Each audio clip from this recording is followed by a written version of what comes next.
Hello everyone, welcome back to my podcast. আচ্ছা, welcome back কেন বলবো? এটা আমার হচ্ছে 3rd নম্বর এপিসোড আমার পডকাস্টে। তো আমি বুঝতে পারছিলাম না যে আমার 3rd নম্বর পডকাস্টে আমি কি নিয়ে আলোচনা করব। তো আমার মাথায় একটা খুব ভালো জিনিস আসলো, সেটা হচ্ছে লাইফে কোনো কিছু কুইট করা নিয়ে। আমি বিভিন্ন শো দেখেছি, বিভিন্ন লোকের মোটিভেশনাল কোট শুনেছি, বিভিন্ন মুভি দেখেছি, সব জায়গায় একই কথা বলে যে ভাই হাল ছেড়ো না, হেরে গেলে একবার কেন, বারবার চেষ্টা করো, যতবার না হয় বারবার চেষ্টা করো। তোমার যদি লাইফে দাঁড়ানোর খিদে থাকে তাহলে তুমি অবশ্যই দাঁড়াবে।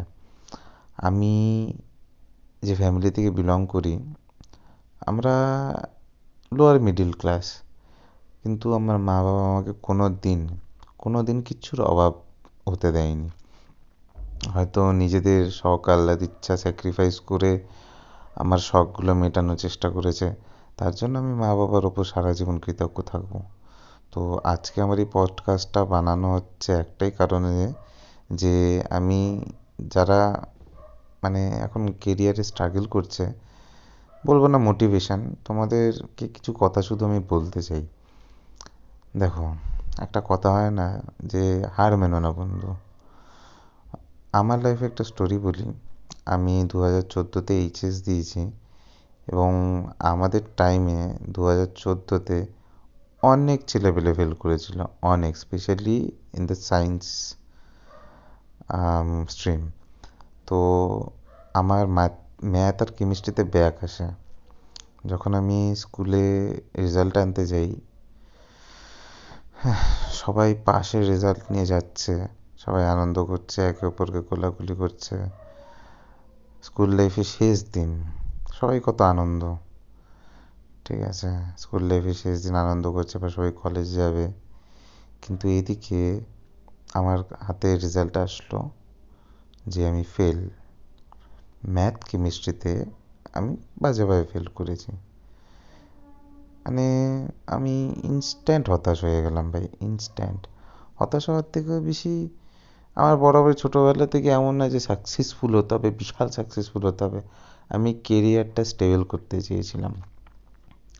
তো তার মাঝখানে যদি উচ্চ মাধ্যমিক এরকম বাধা চলে আসে, তাহলে খুব বড় বিপদ সেটা। কারণ ওটা একটা লাইফের খুব বড় একটা স্টেজ। বিভিন্ন ছেলেপেলে এইচএসটা ঠিকঠাক না হওয়ার জন্য আজকে হয়তো কেরিয়ারে এগোতে পারেনি, অনেকে এগিয়ে গিয়ে আরও ভালো জায়গায় পৌঁছে গেছে, ঠিক আছে। তো যাই হোক, রেজাল্টটা হাতে পেলাম, মা ছিল সাথে। আমি কি বলবো বুঝতে পারছিলাম না। তো আমার এক বন্ধু ছিল অভিষেক, ও সবাই কেউ না একটু জিজ্ঞাসাও করতে আসলো না যে আজ কি হয়েছে বা কিছু, খারাপ ভাবিস না, সান্ত্বনা আমি চাইও নি।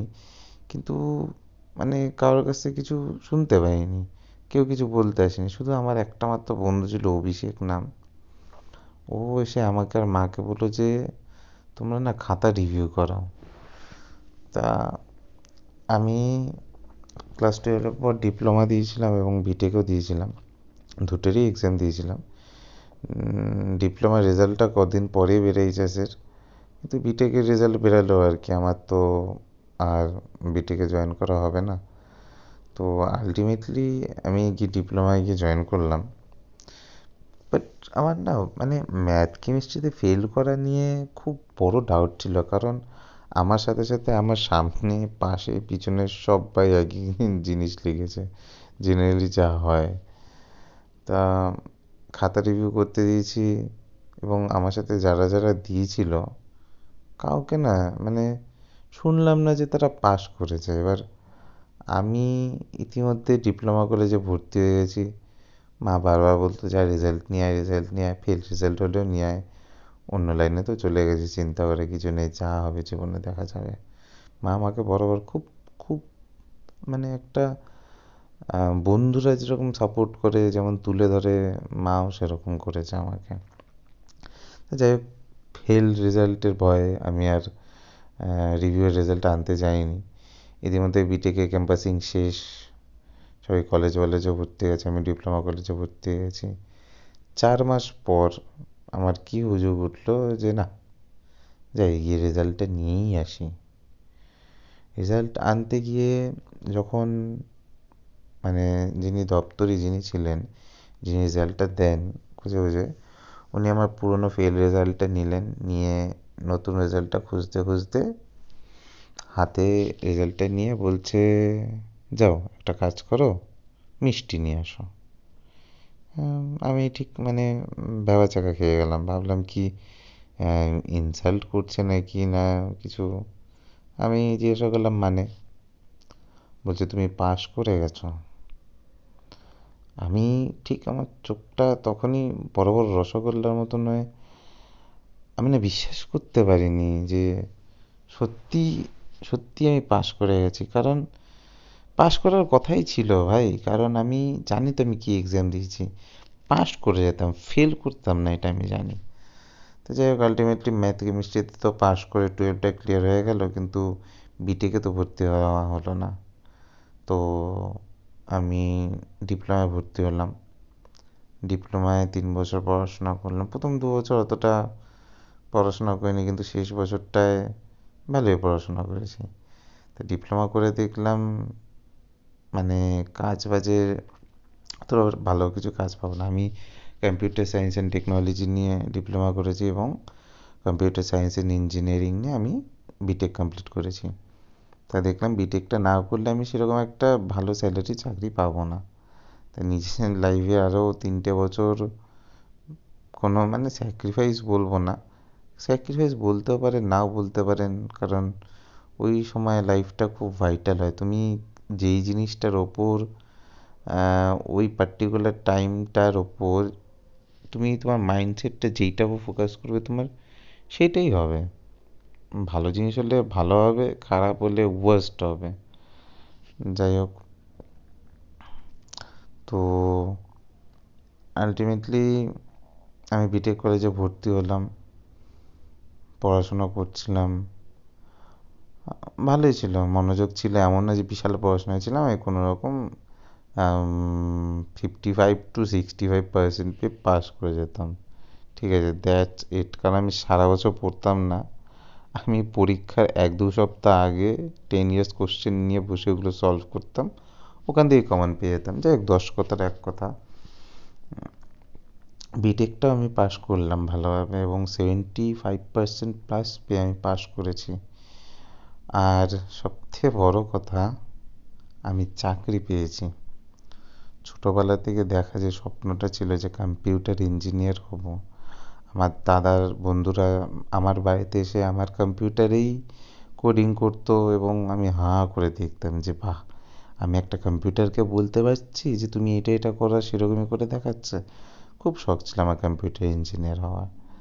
তো লাস্ট সেমিস্টার আমি খুব ফাটিয়ে পড়েছি ভাই, মিথ্যা বলবো না, আমি ফাটিয়ে পড়েছি। এবং এমন না যে খাটতাম, আমি স্ট্যাটিক্যালি স্ট্যাটিস্টিক্যালি আমি খাটতাম। আমি ওই 10 years সলভিং প্রবলেম টবলেম সলভ করে মোটামুটি কমন পেয়ে গেছি। কিন্তু আবার একটা জিনিস, এই চাকরি পাওয়ার পিছনেও অনেক ব্যর্থতা আছে, বারবার চেষ্টা আছে। আমার ইনফোসিস, কগনিজেন্ট, আরও 2টো কোম্পানি এসেছিল, আমি একটাতেও ক্যাম্পাসিংয়ে পাশ করিনি, রিটেনেই বাদ হয়ে গেছি। এবং প্রত্যেকটা রিটেন এক্সামে জানি না আমার সাথে কী হয়েছিল, কোনোভাবে ভ্যাবাচ্যাকা হয়ে গেছি, টেনশন। কারণ খুব টেনশন ছিল জীবনে যে যদি চাকরিটা না পাই কী হবে, চাকরি না পাই কী হবে, কী হবে, ভয়ে ভয়ে ভয়ে ভয়ে শেষ। ওই 3 ইডিয়টসে বলে না, কি যেন র্যাঞ্চো বলে, ডর ডর কে জিয়েগা তো জিয়েগা কব, তাই না? তো আলটিমেটলি যখন লাস্ট ইনফোসিস ছিল, আমার দুপাশে আমার বন্ধু বান্ধব বসে আছে, সবার পরীক্ষা ক্লিয়ার হয়ে গেল, সবাই সামনে গিয়ে বসলো, আমি শুধু একা বসে আছি, without a job, without clearing A exam, without anything. আমি হতাশ হয়ে বাড়ি চলে গেলাম। এসে আমি একটা সপ্তাহ পুরো নিজের মতো ছিলাম এবং নিজেকে রিকভার করার জন্য আমি অনেক কিছু করেছি ভাই, যতবার আমাকে ধাক্কা মেরে ফেলে দেওয়া হয়েছে আমি প্রতিটা বার উঠে দাঁড়িয়েছি, কারণ এটাই লাইফ। তোমাকে লাইফ বারবার ধাক্কা মারবে, লাইফটা সমুদ্রের মতন, আপস অ্যান্ড ডাউনস আছেই, ডাউন যদি হয় আপও হবে। আমি সেই আপটার অপেক্ষা করছি এবং আমি জানতাম আমার সাথে খারাপ কোনোদিনও হবে না। তা লাস্ট যে এক্সামটা ছিল আমি ক্যাজুয়ালি, আমি তো চোখে সানগ্লাস পরে এক্সাম হলে ঢুকে গেছিলাম ভাই, কি ক্যাজুয়ালি এক্সামটা দিয়েছি। আমি এটা ভেবেই গেছি যে ভাই মাথা আছে, দুটো হাত পা আছে, মুখ আছে, আমি কিছু জোগাড় করে খেয়ে নেব, না খেতে পেয়ে মরবো না। লিটারেলি আমি এইটা ভেবেই আমি এক্সাম দিতে গেছি। এবং সারপ্রাইজিংলি আমার কাছে এখনো ছবি তোলা আছে, আমার ওই এক্সাম লিস্টের টপে নাম এসেছিল, টপে, yes, I was ranked 1 on that exam.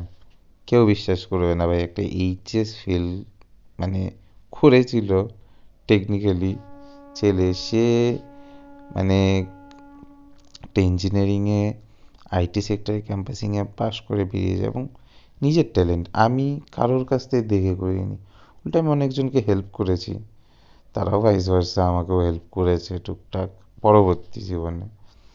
হুম, এটাই হচ্ছে ব্যাপার, আমি না কোনোদিন হার মানিনি। তারপর চাকরি হলো, চাকরিতে জয়েন করলাম, হাতে টাকা আসলো, শখ পূরণ হলো। আমার ছোটোবেলা থেকে শুধু সাইকেল ছিল, হিরো সাইকেল। আমি একটা হিরো সাইকেল নানা করে 12-13 বছর চালিয়েছি। এর আগে আমার কাছে কোনোদিন বাইক ছিল না, একটা বাইক কেনার খুব শখ ছিল। শেষে আলটিমেটলি আমি একটা বাইক কিনতে পারলাম এবং বলে না যে হচ্ছে না কেন, হচ্ছে না কেন, যখন যেটা হওয়ার তখন সেটা হবেই। আমার হয়তো তখন লেখা ছিল না, কিন্তু পরে যখন হলো তো খুব ভালোটাই হলো। আমি এখন একটা Yamaha R15 version 4 black addition, ঠিক আছে, এটা চালাই, রাস্তা দিয়ে চালিয়ে গেলে ওটা ট্রুলি ভাই একটা হেড টার্নার এবং খুবই সুন্দর দেখতে। তাই জন্য বলে যে অপেক্ষা করো, হার মেনো না। যত মানে তুমি হার মেনে গেলে তোমার শেষ। লাইফ আপ ডাউনস আছে, লাইফটা ধরে না একটা সমুদ্র, অ্যান্ড ইউ আর দ্য জাহাজ, ইউ আর দ্য নেভি জাহাজ। তোমাকে ওই আপসের ওপর দিয়েও সেলিং করে যেতে হবে এবং ডাউনসের মধ্যে দিয়েও সেলিং করে যেতে হবে, but you have to move forward. অনেক অবস্টেকেল আসবে লাইফে, you have to jump through the obstacles আর সলভ দ্য অবস্টেকলস, ঠিক আছে। তাই জন্য বলি, হার মেনো না বন্ধু। ঠাকুর করে আমি এখন লাইফে অনেক ভালো আছি, স্টেবল আছি। এই পডকাস্টটা বানাতে গিয়ে পুরনো কত কিছু মনে পড়ে গেল। হ্যাঁ, পকেটে 10টা টাকা নিয়েও নাকি আমি ঘুরতাম, খরচা করতাম না। কি করব, খরচা কি করবো, একটা চা সিগারেটই 10 টাকা চলে যেত তখন, এখন তো 10 টাকা চা সিগারেটও হবে না। লাইফে আমি প্রচণ্ড পরিমাণে খাটিনি, বাট আমি হার মানিনি, আমি কোথাও দিয়ে হার মানিনি। যতবার আমি ফেল করেছি ততবার আমি ব্যাকআপ হয়ে উঠে দাঁড়িয়েছি। ও একটা জিনিস তো বলতে ভুলে গেছি, আমি ইঞ্জিনিয়ারিংয়েও ফেল করেছি, আমার ফিজিক্সে সাপ্লি চলে এসেছিলো, that was the very bad thing bro. But আমি পরে সাপ্লি এক্সামে ওটাকে ইনস্ট্যান্ট ক্লিয়ার করেছি, আমি রিসাপ্লি খাইনি। এইটা হচ্ছে আমার ভিতরে একটা বিশেষ গুণ, আমাকে যতবার ধাক্কা মেরে ফেলা হবে আমি আরও শক্তিশালী হয়ে উঠবো। এবং আমি চাই যে শুধু এই গুণটা আমার ভিতরে না, তোমাদের সবার ভিতরে হোক, যে যতবার তোমরা ধাক্কা খেয়ে পড়বে আগের থেকে যা স্ট্রং চেয়ে তার ডাবল হয়ে উঠবে, উঠে এগিয়ে যাবে। This is life, you have to move forward. লাইফটা অনেক বড়, ডোন্ট বি ডিপ্রেসড ব্রো, সব হবে, সব কিছু একটা টাইম আছে। তুমি শুধু মানে নিজের ইচ্ছা, নিজের ইচ্ছাটাকে ধরে রেখে এগাও, ব্যাস। আর হার মেনো না বন্ধু, যে হেরে গেল সে হেরে গেল, কিন্তু যে জিতে যায় তার জিতের খুশি আলাদা। এবং অনেস্টলি আমি সেই জিতের খুশিটা খুব ভালো অনুভব করছি। আশা করি তোমরাও করবে। শক্ত থাকো, হার মেনো না, লাইফে এগিয়ে যাও। এখন বাজে রাত, নানা বাজে 3:30। আমি শুয়ে শুয়ে পডকাস্টটা বানালাম, জানি না কেমন হয়েছে। চলো, গুড নাইট আজকের জন্য। নেক্সট এপিসোডে দেখি কি বলা যায়, ইন্টারেস্টিং কোনো টপিক আসলে অবশ্যই বলবো। চলো, বাই।